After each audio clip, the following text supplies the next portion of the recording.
Every year, thousands of student pharmacists around the country and even abroad open forecast portals with the hopes of securing a pharmacy residency position. Some questions that they have that we also know they look into include, what are my chances of matching? Is the match getting harder? How many residency positions are available this year? And worst of all, they actually do Google, should I bother applying to a pharmacy residency position? If that's you, I want you to know that you are not alone. And today, we are going to focus in and break down 10 years of match statistics with an emphasis on the 2024-2025 application cycle to help you understand what these numbers actually mean for you and your chances of matching in a PGY-1 position. Because I'm going to be honest with you, the match rates hasn't changed, right? It hasn't crashed out like people want you to believe it has.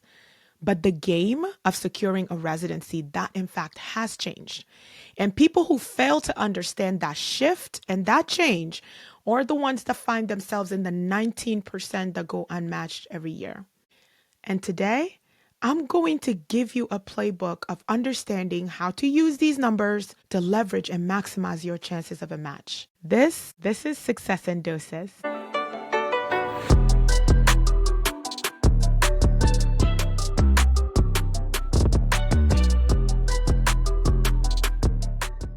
If you are looking for a strategic approach to match with less stress and a lot of clarity, I want to invite you to join the cohort today because that opportunity will close on October 31st. Z-Prep 360 is here to help you. I've been doing this for the last 8 years and I've been killing it.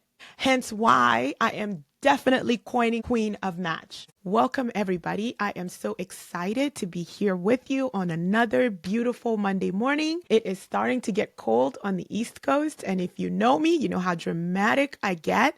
The moment temperatures plummet below 50 degrees, folks start seeing me with scarves on. I hate the cold, but you know what? I live on the East Coast and it's a reality I have to live with. I'm grateful to have you here today listening in.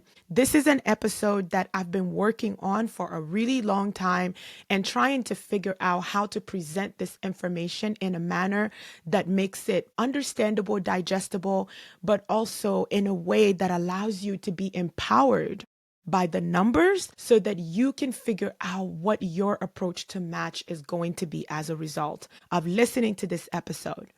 Before we dive in, I need your help and making sure that everyone else knows about the conversations we're having on this show. And that means liking, subscribing, and sharing the episodes and the podcast's existence with your community and your inner circle and the people that value your opinion and know that you want to plug them into resources that are going to help them become successful. And so that is how I need your support, by liking and subscribing and really just making sure that others are aware of the show's existence. Okay. And so to begin, we really have to start with a good understanding of why match statistics matter, right? These statistics we're going to talk about today, they matter, but they absolutely don't define you. And this is the challenge in looking at population data. When you're looking at big data, and trying to figure out, how do I take the information that I am being given about the thousands and thousands of people before me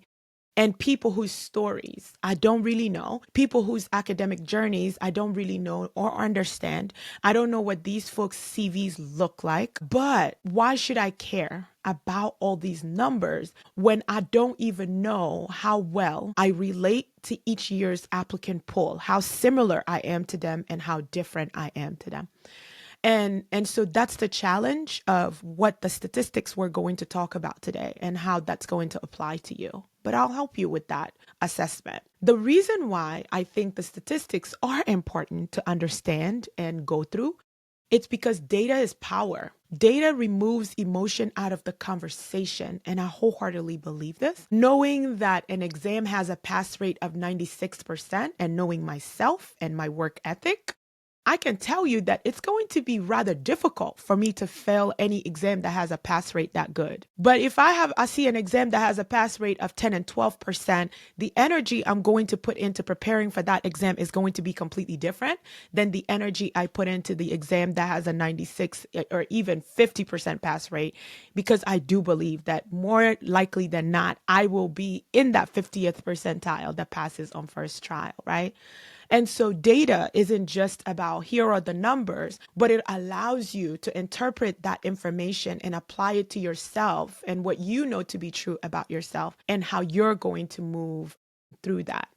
And so the statistics, it's making sure that we look at the match for exactly what it is and what it's told us year after year. But also, if 81% match nationally, your goal is to act like the 90% range. Your goal is not to act and buy in to the 20% that doesn't match and the 10% that doesn't match every year. That's not where your energy should be going. If you know that 80% of people or 90% of people place in a residency, all of the work and energy you should be putting into this process should be going to understand and learn and align more with what that 90% population look like and what they embodied through networking, through talking to people, so that you make sure that you are on the side of that. So that's really as much of a preparation and preface that I'm going to give before we start diving into the data. And so looking at the last 10 years of match, we know that we have seen a surge in the application numbers over the last 10 years. If you look at the graph, you can see that that number has kind of been coming down since 2021. We saw record numbers that broke 6,000 applicants around 2021 after the pandemic that we haven't been able to replicate yet, right? But the applicant pool still is over 5,500 candidates, even with this decrease that they are talking about, right? And so the numbers and the data is really clear around the fact that you will likely be competing for sure.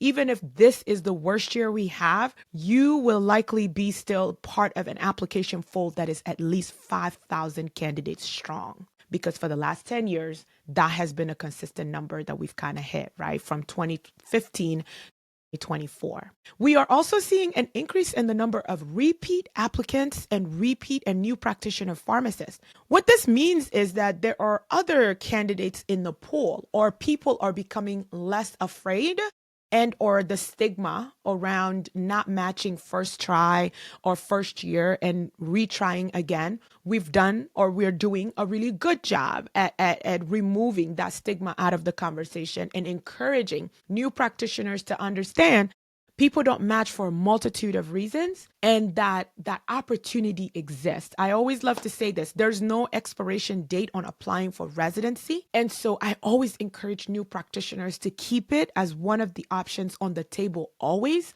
If you are not happy with where you are presently, residency is an excellent opportunity to figure out and recalibrate your career in a very profound and meaningful way. That message seems to be working, as we're seeing an increase also in the last 10 years with the number of new practitioners that are entering the match. Residency positions have also increased. We are, and I know this isn't talked about as much, we have seen an increase in the number of residency position, especially for PGY, with ambulatory care literally exploding, because calling the growth in AmCare a growth is almost insulting to what we've seen. It has been an explosion of ambulatory care and AmCare related residencies, even in the PGY-1 space.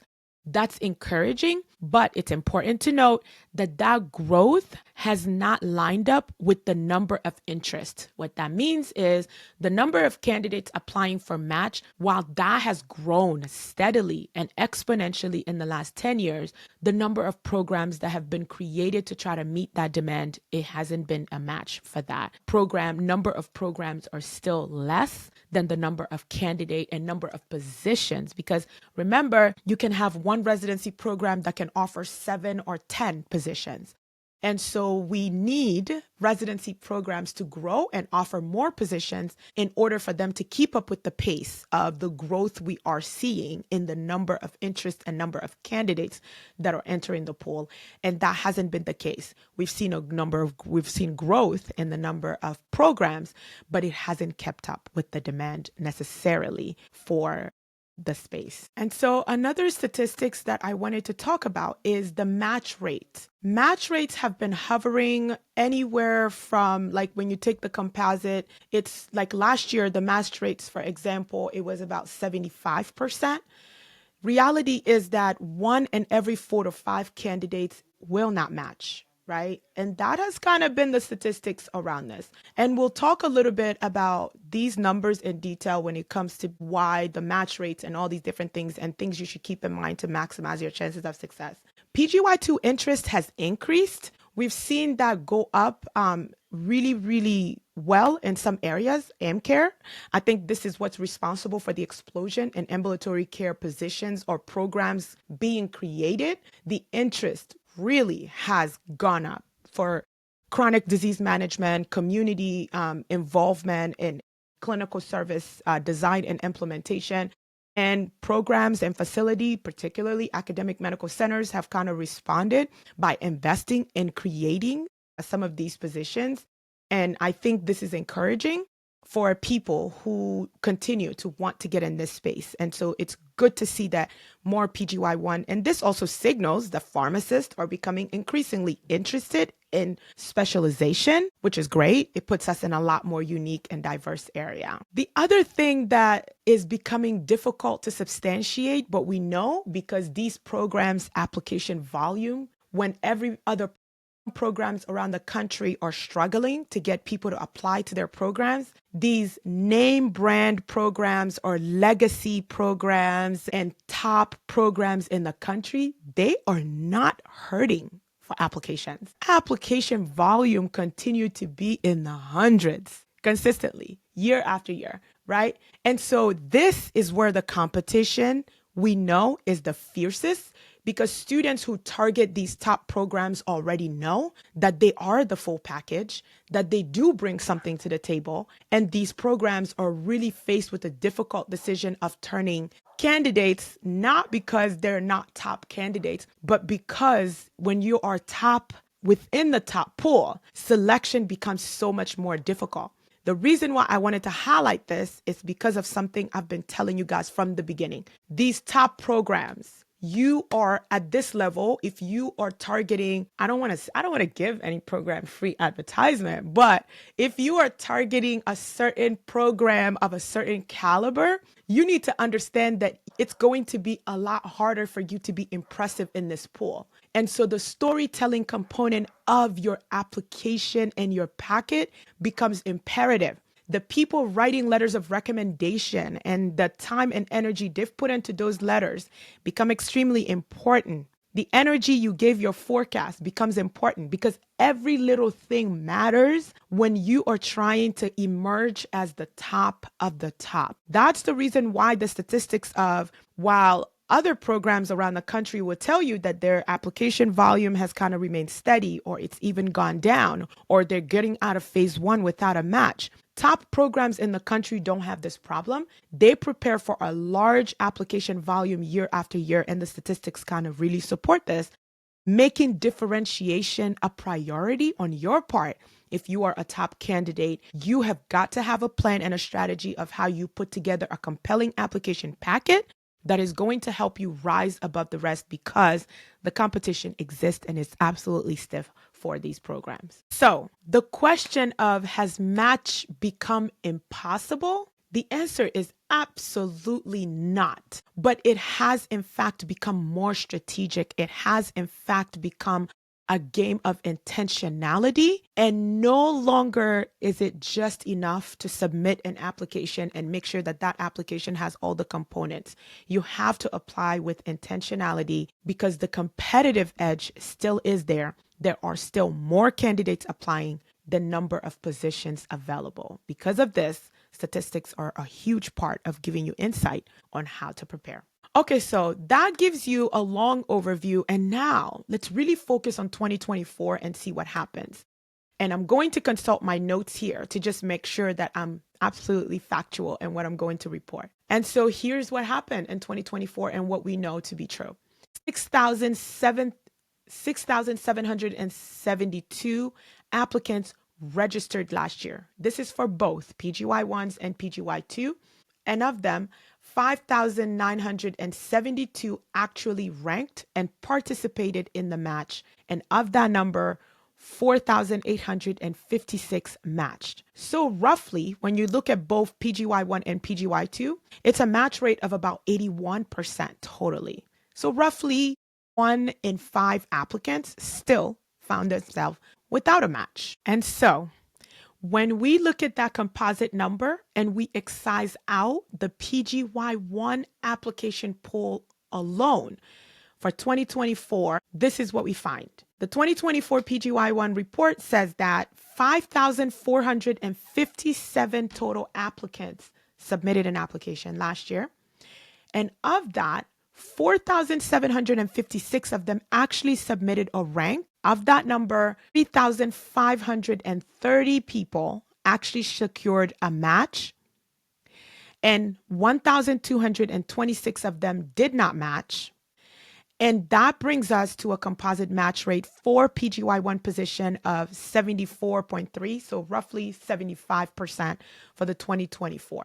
And so that means about 25% of participants in phase 1 or in PGY-1 application pursuits did not match. There were 4,255 PGY-1 positions in the match. Let's put that against 5,457. If you look at it, there are over 1,000 positions, a difference of 1,000 applicants that are still in the match that are not going to get matched because the number of applicants continues to be higher than the number of positions that are being offered. And this is where really the anxiety about match comes from. It's not because, oh, you're not competitive enough or this and that and a third, but it comes from the fact that at baseline, if you understand the numbers, you know that the number of people going into match every year continues to be higher than the number of positions at your disposal to choose from, apply, interview, rank, and actually end up matching. And I think this is a very important point that gets overlooked often when candidates are applying. And I'm not sure why that is. If it's just that people are unaware that this data is in fact publicly available. If you go on the Match website, you can look at data going back years and years and years. You should spend some time learning and understanding it. And so who matched and who didn't match, right? When we go to that question of whether or not you're competitive enough for the match, you will find out that there are things that you can actively do to remove that doubt out of your mind and prepare yourself for a successful match. There are some behavioral patterns when you compare candidates who match to candidates who don't match. I do a lot of phase 2 counseling and a lot of phase 2 coaching, and the difference is very, very apparent. It's clear. And at times, it really does focus on one little thing that candidates need to switch up, and they emerge completely different in phase 2 and have much, much, much more success. Last episode, I outlined to you what I have personally observed to be patterns in candidates that succeed at phase 1 and what they do well. And this is just a brief overview of that same thing again. Candidates that are successful, they can clearly tell you how residency gets them to the next level. And many people, a fallacy out there, think that that next level has to be a PGY-2. That is a fallacy I am so determined to stand up to. It is not true. Having to say that, oh, I'm going to do a PGY-1 and then do a PGY-2 and then become board certified and then have this elaborate career. And some programs are really and truly in it because they want to produce confident, competent, well-rounded pharmacists that are practice ready. Okay? It's the perfect training ground to get you ready here, but also in here to take care of people, right? So you have to really understand and really get clear so that you can articulate that. If a PGY-1 really and truly is what you are interested in, it doesn't need to be clear today. But being able to clearly say that you are interested in specializing and you know that this program has programs that I can explore here because they have PGY-2s that they offer. Or based on what you've learned about this program, they may not have PGY-2, but they've had a really great track record of placing people in PGY-2. That breaks you away from the pack, okay? The next thing is they network effectively. Effective networking is speaking to people, talking to people, allowing anyone to pour into you from whatever position that they're in. The current residents pouring into you and telling you what they did and how they did what they did to end up where they are. Past residents, past RPDs, current RPDs.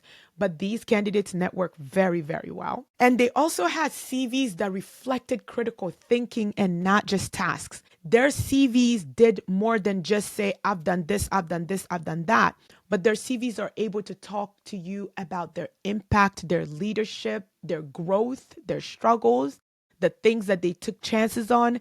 Their CVs are a better representation of how well-rounded they are, instead of just making sure that in each category on the CV, there is something there to say that they've done it. I can't stress this enough. And they are also told clear and value-aligned stories. Now, what does that mean? You are going to be applying for residency at a bunch of different places. If you are interested in oncology and you have in your letter of intent that you are passionate and want to join the fight to eradicate cancer as a debilitating illness in the country, and you want to be a part of that transformation and disruption in healthcare, and you are applying to a residency program that does not offer oncology as a rotation, they don't see oncology patients, they are not a place that can offer that to you or prepare you for PGY-2 readiness for that. You are unclear about where you're headed, and you are unclear about how to select programs. Applying to a level 1 trauma center and telling them that you are interested in emergency medicine and you are interested in critical care and you want to train in a facility that has expertise in dealing with high acuity patients from beginning of their journey to the end, right? That is being able to tell a value aligned story. But you cannot just apply because you like where it is and the city that it's in, and there's somebody there that you really admire. There has to be alignment with what you are saying you want to accomplish and the place's actual ability to give you those experiences. I cannot stress this enough. The candidates who don't match, we also see some things that are very consistent about their journey. Their CVs are generic. It's a copy and paste LOI. Essentially, they look up a LOI template online or from somewhere and they replicate everything in that LOI. The person reading it can tell they're not an amateur. They've been through a number of selections already. They can tell personalized and creatively written letter of intent from one that's just from a template. Candidates who don't match, this is something that is consistent in their LOI when I finally meet them. Late decision making. Now, the reason why late decision making is such a difficult thing to overcome is people that have been interested in residency from August, from I'm going to say even September, they have been looking at their CVs. They have been shopping around for CV templates. They've been attending local residency showcases. They've been networking effectively. You are coming in November and deciding that you're going to join this race, and there are plenty of opportunities that you have missed that were already right there, some of which probably would have been excellent opportunities for you. And so this is where late decision making can be really, really difficult, not to mention the stress, because others have been working on their CVs, they've been working on their LOI, and you are now coming in and literally feeling like you have to play catch up on all these things. No professional identity. I think this is so undersold. Not having professional identity to speak to in this journey is going to harm you. And this is where that clarity of vision and purpose also comes from. Being clear about how you want to become a pharmacist, the type of pharmacist you want to be, the ways in which you want to contribute to furthering and advancing healthcare in your community or whatever community you end up in. That type of professional clarity and identity contributes directly to your why statement, contributes directly to your purpose statement and your mission statement, your personal vision and mission statement. And when you don't have that, you interview really differently from a person who does. And programs can sense this because it really does begin right from the letter of intent. We can tell that you're flailing about and just pulling out of thin air because you want to fill up the page, versus the person who is purpose driven and they have a clear why. That person's letter of intent, they start already emerging as a candidate who is clear about the choices they're making right from their letter. And the interview is an opportunity for them to drive that message home, right? So there is a difference. And so for candidates who don't match, we see these series of 4 or 5 things be very consistent in that pool of candidates. And so I think that it's very important that we understand why I keep hammering on this message of organization and structural organization around the process and storytelling. It's because I have a lot of really good examples that I can give you of candidates who did these series of things well and how things worked out for them, from candidates who didn't and how things worked out for them. The next statistics I want to talk to you about goes directly to the heart of the case of how many programs should you apply to? Here are the statistics around application volume. We know that that number of applicants that we've been seeing has hovered around 12 to 15 for a really long time. For most of my co-resis, the moment you cross 12, I think you're doing too much. And here's why. For the 8 years that I've worked with candidates, and the matches overall statistics also supports this assessment, candidates who receive 4 or more interview offers that are Resi Prep candidates, they match at a rate that is over 96% in phase 1. So when I'm working with you with the target of we will not accept anything as celebration and victory for interview season if you don't get a minimum of 4 interviews. Last year, we were able to secure an average of 7 interviews across a candidate pool, 488, of which 477 absolutely matched at phase 1. You understand? And so if our goal is to secure 4 interviews, I tell my cohort, my co-resis, we need to shoot for 2.5 to 3 times that. So majority of candidates in my cohort usually apply to about 8 to 12 programs for that reason. And because we've been so successful at securing 6, 7 interviews year after year, I'm rather confident that those that come in at the cohort level and work with me from the beginning, where I am a part of putting in that forecast application, we do really, really well with interview offers, okay? And so as far as the number of programs you can interview, you should apply to, that's the advice that I have for you, in understanding that your goal is 4 interviews. If you have 4 interviews, this thing really at that point is in your hands to lose, because then it becomes a question of effective interviewing and preparing for interviews effectively. That's what's going to determine your ultimate success at that point. But you really, really need to be putting an application packet together that's going to help you secure a minimum of 4 interviews. If you do well on those 4 interviews, your chances of getting out at phase 1 successfully is over 95%. I'm certain of it. And so when we look at these numbers, what do they actually mean for the 2025-2026 applicant? I want you to understand that residencies are not disappearing, because that's a fallacy out there. There are less and less programs every year. The statistics don't support this. Programs are actually growing in size and in numbers. It's just that they're not able to meet the demand with the rate at which the number of applicants that are coming in. So I want you to keep that in mind for this cycle. And the second thing is the average match is impersonal, right? It's a strategic match, right?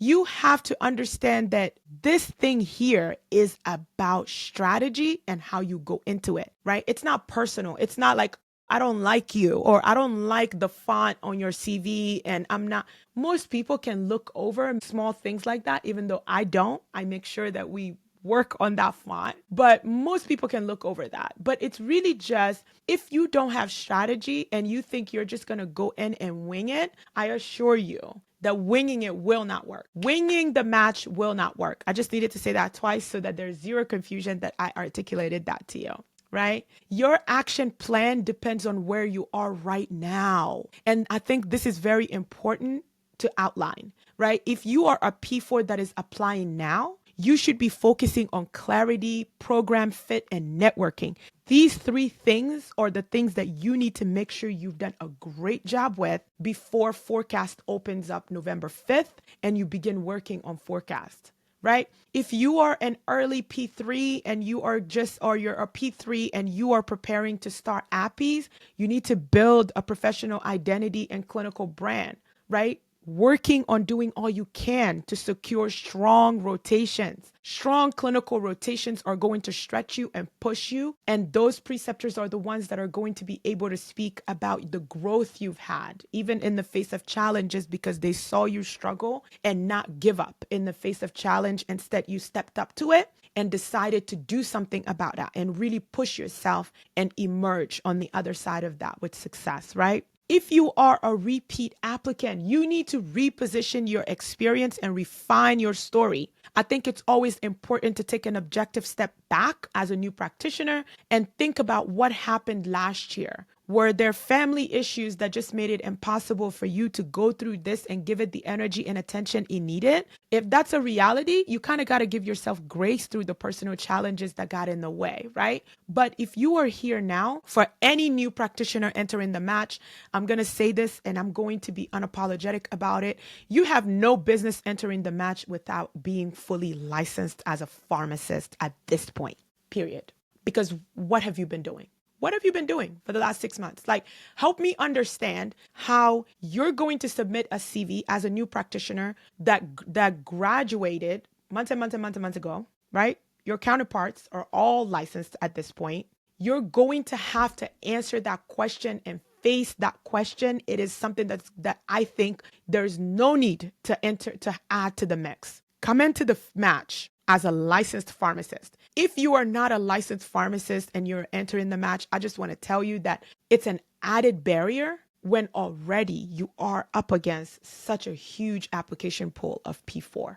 And so if nobody has kind of said that out loud to you, I want to be the person to tell you that, because I'm very honest with all my new practitioners about this. Make licensure a priority. Make licensure a priority. If you're a new practitioner applying, it is not the end all be all, but it is definitely, its absence will be noticed, and it is going to put you in the uncomfortable position of having to explain why up until now you're still not licensed. Non-traditional pharmacists, leverage your clinical maturity and your outcomes to your advantage. You know what it's like to hold a job, to keep a job, to be dependable, to be professional. You understand the responsibility of being entrusted patient care responsibilities. You have to just be clear about why this move and why this pivot and why now, right? So you are focused more on that. But most programs, they struggle with whether or not you're still a learner.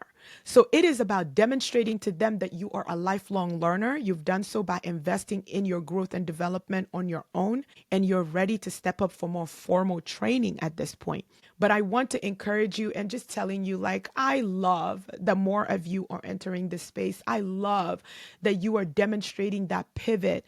For some younger pharmacists that continue to feel stigmatized because they applied and didn't get in, and here you are 3, 4, 5 years out practicing as a pharmacist, making the decision to come back and pursue residency.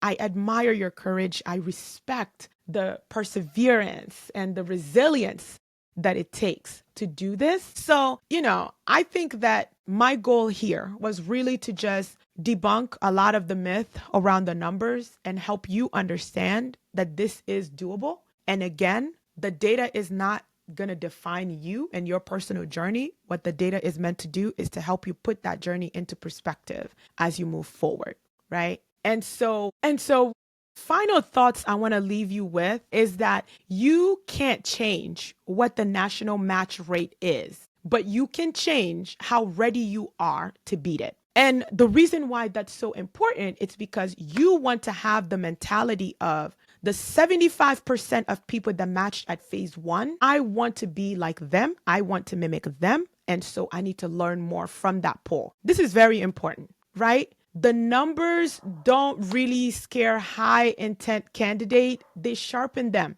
Candidates that are sharp, that understand that it's go time and understand the assignment, these numbers don't scare them. These numbers are just like, okay, bet. So name brand programs and legacy programs are seeing an increase, okay, bet.